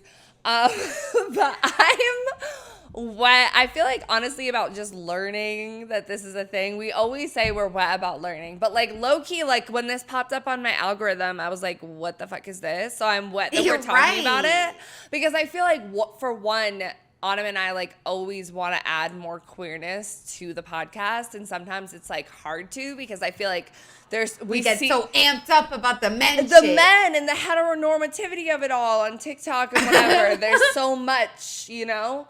And I'm with a man right now, so it's like whatever. But yeah, I'm wet about talking about it. I'm also wet about Chappelle Roan. Like I do like that song. I haven't listened to the whole thing, just like the clip on TikTok. Like I'm into. No, it slaps, bro. I want to dance around in like a yellow sundress or something. And like, she's a baddie. Like she's cool. Like I followed her on Instagram, but like her style and stuff. Like I need to like get hip because I know some of the queer artists that you try to put me onto. Like it's a little Yep. But she's a little more okay. edgy. So like I'm like a little more here for it. So have you ever listened to Muna? Muna? No. They're a little bit more edgy. Okay. Maybe that'll be a good one for you. Okay. This is embarrassing, but I only know them because they did a remix of Fletcher's song. And I always listen to the remix. I think it's still Fletcher's voice, I think. I don't even know. But anyways. Okay. Like they did a collab. They did a collab. Okay. Not a remix. They did a collab. I would say, I mean, I'm definitely like, I'm wet and just like so grateful for like my upbringing, like how I was raised. Like it was definitely like chaotic and like I definitely got bullied like for having two moms. I remember like I had a crush on a boy every single year of elementary school. Like I could tell you what it is today. Like I was like love crazy, attention crazy. And like I told my second grade like crush, like just so you know, like I have two moms. Like I want you to know. Think about little innocent ass me doing that. And he goes, "Why would you tell me that?" I was like, "That's my life." Because I love you. I know. I'm like in second grade. And I was just like, yeah, you're right. That's crazy. So anyways, it's like, yeah. Little Autumn. It was really sad. I know. But it's like things like that. It's like, whatever. I'll deal with that so many times because I was so lucky to like have that representation and be able to know that I was queer when I was like 14. Like, thank God. Like, I think about my mom coming out in her 30s. I'm like, damn, bitch. Like, that's a lot. Crazy. You know what I mean? Like, that's a lot. And so I'm really grateful to have known early on. Wait, did your mom come out with her wife now? That was her first relationship, yeah. Damn, that makes right? it like That's hotter. Bitch. They're literally OTP. Like what is OTP again? On the phone? It's one true pairing. Okay, I always think it's on the phone. It's also that. It's also that. But yeah, what about that? And, you know, at the end of the day, like, I do think the whole Comphet thing can be a little bit too much. It's like to unlearn it. Like the purpose of unlearning it is to be, shut up. The purpose of unlearning it is to be healthy, like unlearning societal standards, like to open our minds. It's not to have us spiraling because it's already so fucking confusing. Yes. Especially liking multiple genders. Like it's hard to be a lesbian for sure in so many ways, but like at least it's just one gender. Like I feel very overwhelmed all the time about that. Yeah. And that's why for so long I think I also suppressed it and was like, no, like I know I love women. Like why do I need like let me just this is great. Like I was loving it. And I feel like that's how a lot of heterosexual women feel too, definitely. Yeah. But yeah. Next. Okay. I'm dry about the whole biphobia shit because it's just like, all right, guys, like I get it, but I don't. Like, let's move forward. I definitely get it. Yeah, you get it on a deeper level than me, but whatever. I'm dry about the men are natural born predators and they're never gonna completely like understand like that. That is terrifying. They're the lions to our deer. Like, that's a lot. Like, it's kind of true. The grieving, like bears, sharks, they don't hunt humans, bro. If they run into one, maybe they'll take a bite if they're hungry. But men actually do hunt women. And also women hunt men. I know. I mean, it's like if they have like, I know. Okay, but like beyond the like hunting, like I'm more nervous about like ending up with a man that I'm married to. Yeah, that's and real. then having a queer child or just like never go. Like, Babe, I don't know. It's okay. I know. That shit is like terrifying. Right. I'd rather be plenty of attacked time by a bear. But that's why what you should learn from that is how much important values are to you because you're not having a kid right now. I know. And I trust me, you've been through it and you're gonna be through it again. I went through it with him. I was like, I put my values behind me. I was like, fuck it. I'll just be like fucked up, I guess. Right. That's what I'm saying. Like, and then I'll like voice things and then it's like, it's not worth it. Like, you know what I'm saying? Like, and again, the guy I'm with is a good guy. Like, I'm not trying to like paint. It's just the inherent like men shit that is very, very dry because it's like, it's wet, but it's dry. But yeah. Yeah. Similar to you, like with your dry, like I feel like it's like the biphobia for sure, but like it's more bi erasure for me. Like I feel like I've come a long way with being like I'm not straight. Like I don't say that joke anymore. You know what I mean? Like I know that I'm bi and like it's all great and everything, but still at the end of the day, I'm kind of like, I don't love it. I don't love it. I'll be honest with you. I don't love it. And it's fine. I mean, yeah, it's fine. So I'm just, I'm,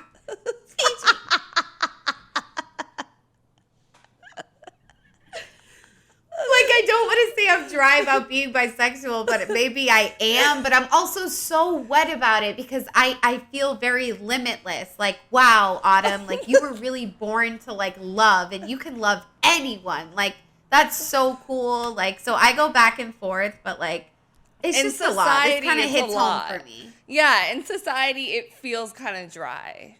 But like, yeah, for Gen Alpha, hopefully it'll be better. What is this Gen Alpha? You don't. That's our children. Is that us? No, we're our children.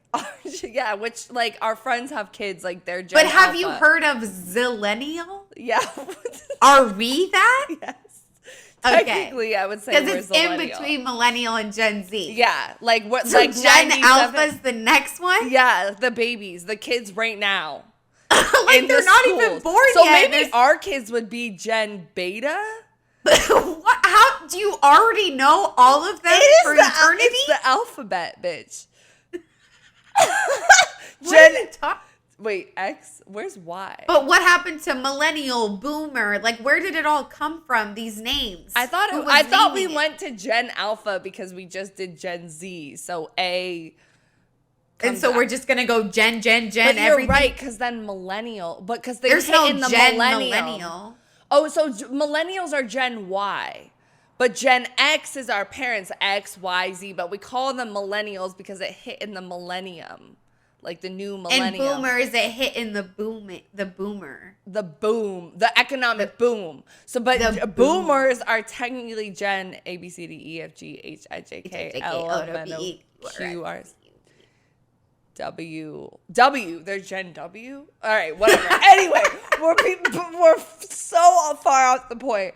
I'm confused about everything because I'm a bisexual. I'm confused about this lesbian master talk. I'm confused if I should read it. Autumn says no. I love a piece of literature that I can overthink. So I probably will. And then watch, guys. I'm going to get 5 voice memos. Yep. They're each and I'm going to be like, so I was long. thinking.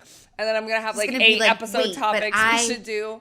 And be like, I'm rethinking And then everything. she's going to be like, I looked up from reading the master doc and there was like a yellow bird outside. And I thought it was and the color yellow was, yeah. But it's okay, babe. Like, honestly, it's a beautiful thing about you. I'm just trying to protect you. I don't want you to get stressed out. You're happy with where you're at. We'll see where But I'm going. like more confused now, and there could be answers in this doc. So I think I'm more confused at the end of this episode than I was at the beginning.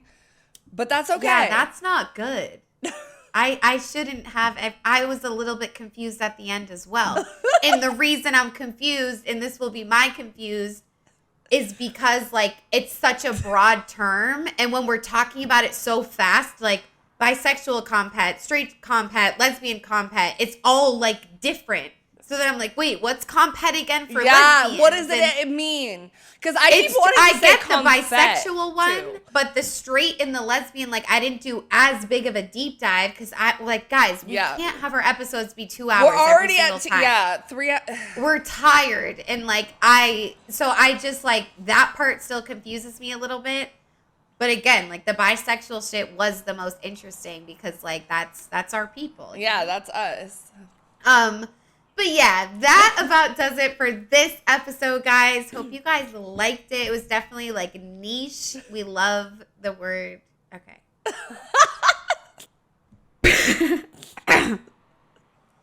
But yeah, so that's about it. What?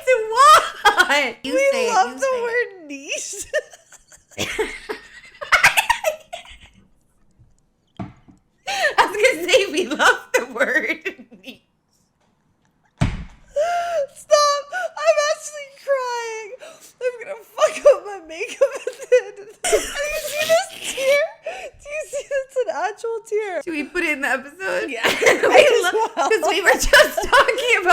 makes it this far anyway. No one's still listening. The fact that you said I think I'm more confused now than at the beginning.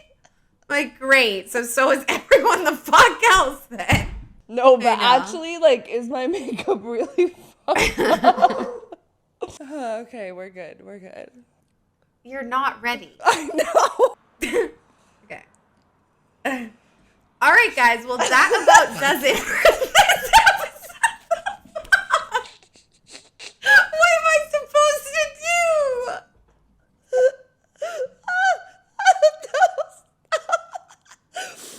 I'm going to say it more chill. I'm going to try a different vibe. See if you don't laugh.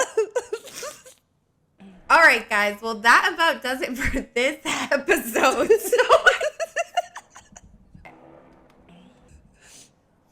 So yeah, I guess.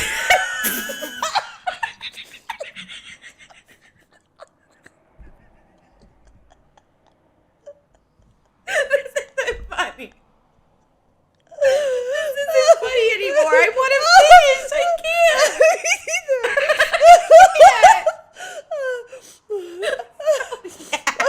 So just follow us.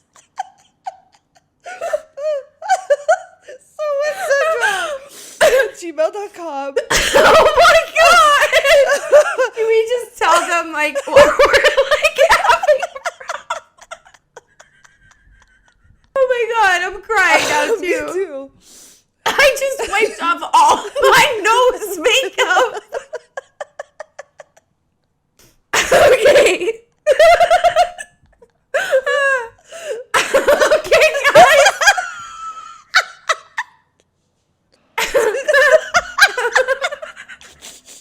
All right, guys.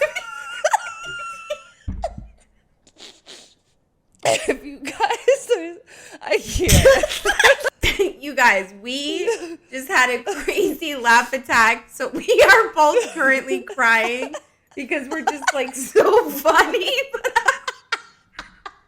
We just want to wrap up the episode. That's all we have to do. I really hope you guys liked this episode. Okay, I think I'm good.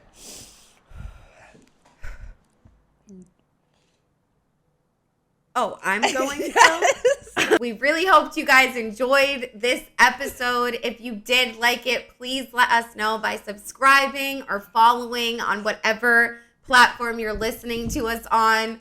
You know, engage with us in the comments. Follow us on Instagram, TikTok, all of those things. It's just at So Wet So Dry. The O's are zeros on everything. And yeah, join our community of confused pussies and philosophical sluts. If you guys really like this episode, you should support us by subscribing to our Spotify. It's 99 cents, $4.99, or $9.99 a month. We love you so much. We will catch you in the next episode. Bye. Bye. Would you rather be stuck in a forest with a man or a bear? Bear. Man is scary. With a bear. What I've heard about bears, they don't always attack you, right? Unless you like fuck with them. So maybe a bear. Depends what man, but probably a bear. Oh, 100% a bear, which is like terrifying to say, but Definitely a bear. Some men are very scary out there. a bear. I would say a man.